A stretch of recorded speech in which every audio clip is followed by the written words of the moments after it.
पिताजी चले गए, माताजी चली गई, हमारे गुरुजन, दादा गुरु, परदादा गुरु आदि चले गए।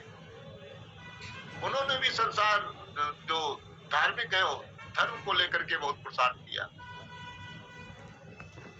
धर्मार्थ में उन्होंने जीवन बिताया। लेकिन धर्मार्थ क्या है? ये भी क्या है? संसार ही है। वास्तव में जो सत्य आत्मा सच्चिदानंद है, उसमें प्रवृत्ति, गहरी प्रवृत्ति नहीं हो पाई। अब विचार ये आता है कि शरीर तो सब असत है, उनके लिए हम क्या प्रयत्न करें? सभी के शरीर जा रहे हैं, उसके लिए क्या प्रयत्न करें? और जिन शरीरों ने जो कुछ इकट्ठा करने का उपाय किया, वो वस्तुएं सब छूटती जा रही, उसके लिए क्या प्रयत्न करें? किसी ने बहुत बैंक बैलेंस तैयार किया, बैंक में पैसा जमा रह गया, चले गए। एक पोस्ट ऑफिस के व्यक्ति थे, कहने लगे, स्वामी जी, पोस्ट ऑफिस में इतना पैसा लोगों का जो मर गए हैं और उनका कोई वारिस नहीं, इतना पैसा पोस्ट ऑफिस के पास में है, इतना पैसा बैंकों के पास में है, जो लोग जो थे लेकिन अचानक मर गए और उनका कोई वारिस नहीं था, उनका कोई नामिनी नहीं था। इतना पैसा कि उसके ब्याज से ही पोस्ट ऑफिस चल रहा, उसके ब्याज से ही बैंक चल रही। क्या कहें? तो जो लोग केवल संसार के पुरुषार्थ के लिए, शरीर के पुरुषार्थ के लिए लगे रहे, इसको इकट्ठा करने में लगे रहे, वो चले गए। लेकिन किसका है? इसलिए पहले ही ईसावास्योपनिषद के पहले ही मंत्र में कह दिया गया, पहले ही मंत्र में उसको कह दिया गया, मां बिना कष्ट धन। ये धन आदि किसका हुआ है? ये मकान, दुकान, व्यापार आदि किसका हुआ है? जब शरीर ही किसी का नहीं हुआ, तो ये सब किसका? इसलिए संसार में आसक्त होकर के, संसार में लोभ लालच के वशीभूत होकर के, संसार में ये मैं धर्म कर दूं, वो मैं धर्म कर दूं, वो मैं धर्म कर दूं, मैं उसको पूज लूं, उसको पूज लूं, जल की पूजा कर लूं, वो अग्नि की पूजा कर लूं, या मुख की पूजा कर लूं। हाँ, क्या मिलेगा?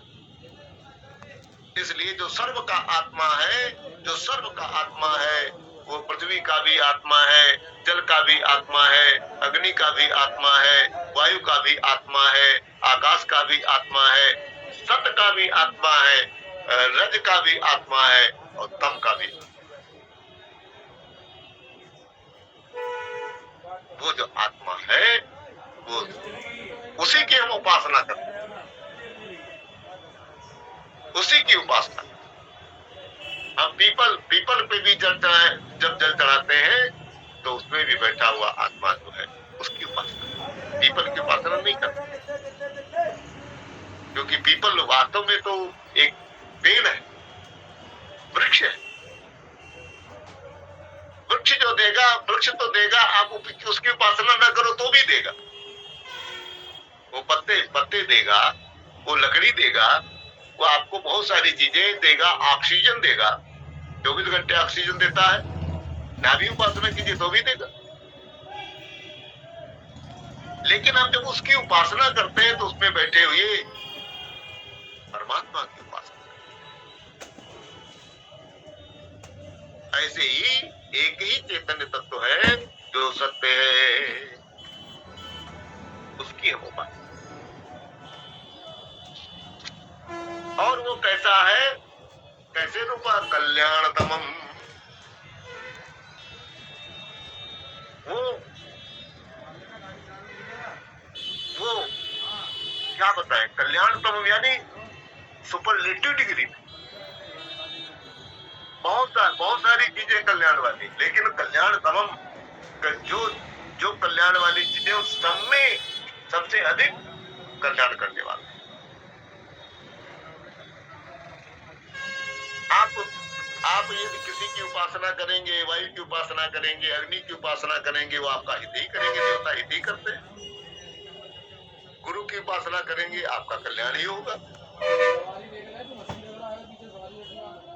या भगवान की उपासना करेंगे, ईश्वर की उपासना करेंगे, श्री हरि की उपासना करेंगे, भगवान शिव की उपासना करेंगे, देवी की उपासना करेंगे, सब आपका कल्याण करने वाला, कोई कल्याण करने वाला नहीं।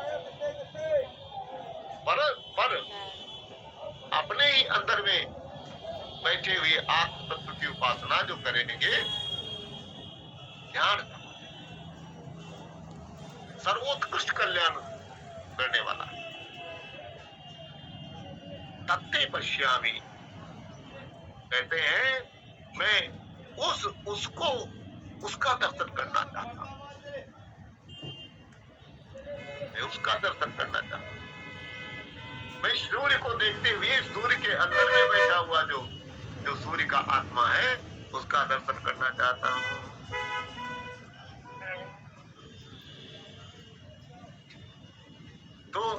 तो कहते हैं उसका दर्शन कैसे करोगे? यो सावतो पुरुषः सोहमस्मि, जो आदित्य मंडल में बैठा हुआ पुरुष है, भाई वो मैं ही हूँ।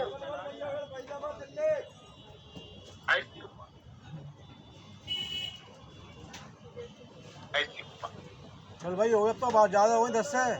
यो सावतो पुरुषः सोहमस्मि, इसको 10 से ज्यादा सवारी हो गई। बृहदारण्य उपनिषद में, उपनिषद के अंतर्गत 5वें अध्याय का 5वां ब्राह्मण, 5वें अध्याय का 5वां ब्राह्मण, 5वें अध्याय का 5वां ब्राह्मण और उसका तीसरा जो मंत्र है उसमें आया, सत्यम उपास्ते तद एतत् त्रयक्षरम सत्यमिति सा इति एकम अक्षरम।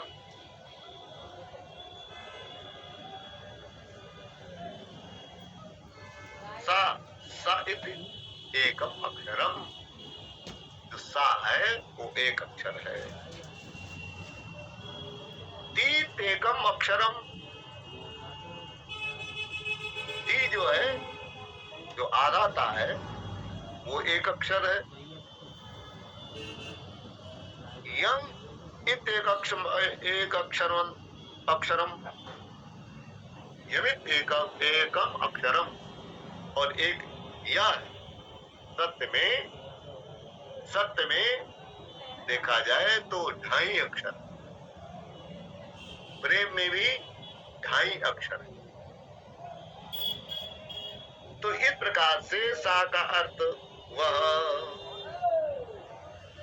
सा का अर्थ क्या हो गया? वह। सा का अर्थ कौन हो गया? वह माने कौन? वह माने चैतन्य तत्व, वह माने चैतन्य तत्व। इस प्रकार से जो ती है, मध्य का जो है वो ये कहता है कि भाई ये जितना भी दिखाई पड़ता है, ये शरीर है, ये शरीर है, ये माता है, ये पिता है, ये भाई है, बहन है, ये घर है, ये मकान है, ये दुकान है, ये व्यापार है आदि का, ये सब अनित्यम, जो ये करके हो रहा है अनितम, इस अनित माने झूठे को आप भूल जाइए। यही आपको धोखा दे रहा, और फिर जो शेष रहे इसको आप भूल जाइए, इसका आप निराकरण कर दीजिए, इसका आप निराकरण कर दीजिए। जब फिर जो शेष रहता है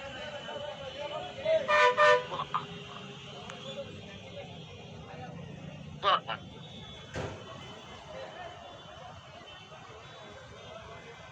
ऐसा जो जानता है, कहते हैं तो ये झूठा संसार उसको डुबाता नहीं है। ऐसा जो जानने वाला है उसको ये झूठा संसार डुबाता नहीं है। चलो भैया, अब तो 20 हो गई यार, 10 की जगह। बड़ी विचित्र बात।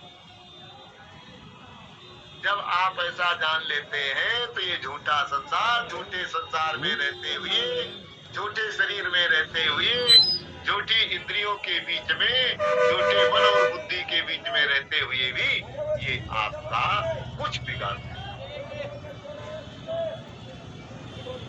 मुझे याद है एक मकान लिया, मकान में भूत प्रेतों का वास था।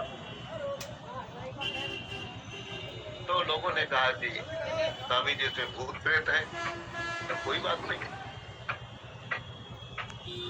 यदि ये बात सत्य है कि संत महात्मा के माध्यम से सभी पार हो सकते हैं, तो भूत प्रेत भी पार हो जाएंगे। तो कहा आप ही कुछ कर दी। तो मैंने कहा मुझे ये करना पड़ना कुछ नहीं आता है। तो वहां पर बैठ करके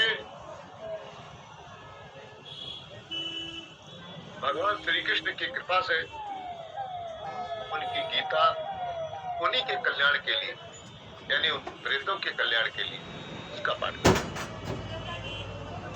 उनकी शांति का उपाय। जिसके जो अशांत है, वो प्रेत वैसे भी अशांत है, क्योंकि वृत्ति से ही वैसे ही है, उनकी योनि ही ऐसी है।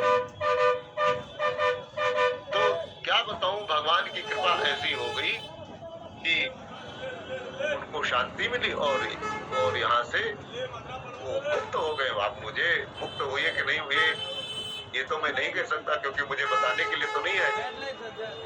लेकिन आपको क्या बताऊं, जिसके लिए बहुत प्रयत्न लोग करते हैं, बहुत उपाय करते हैं, बहुत पैसा लगाते हैं, सबको बुलाते हैं, बड़े उपाय करते हैं, वो बिना किसी हेडेक के, बिना किसी समस्या के अपने आप से चले गए। लेकिन एक बड़ी घटना मेरे समक्ष प्रस्तुत हुई। एक गाय को हमने बांधा था, गाय को उसने फेंक दी, आकाश में उड़ा दिया, उसके खुर्जे से दिखाई पड़ी। ये मेरी प्रत्यक्ष घटना है। लेकिन जैसे ही उसे गीता जी के मंत्र निकल रहे थे, श्लोक निकल रहे थे, मैं अपने आप में डर गया, क्या हो गया। लेकिन जैसे ही उसको स्पर्श किया तो एकदम शांत हो गई। लेकिन मुझे नहीं मालूम ये सब भगवत कृपा क्या काम करती, मुझे नहीं मालूम, क्योंकि इस विषय में मैं गहरा जानकार नहीं हूँ। लेकिन इतना जरूर मालूम है कि यदि मुझे शांति प्रिय है तो सभी को शांति की प्रियता है। उसके बाद में फिर एक सज्जन थे, वो भूत प्रेतों के विषय में जानते थे। वो आए और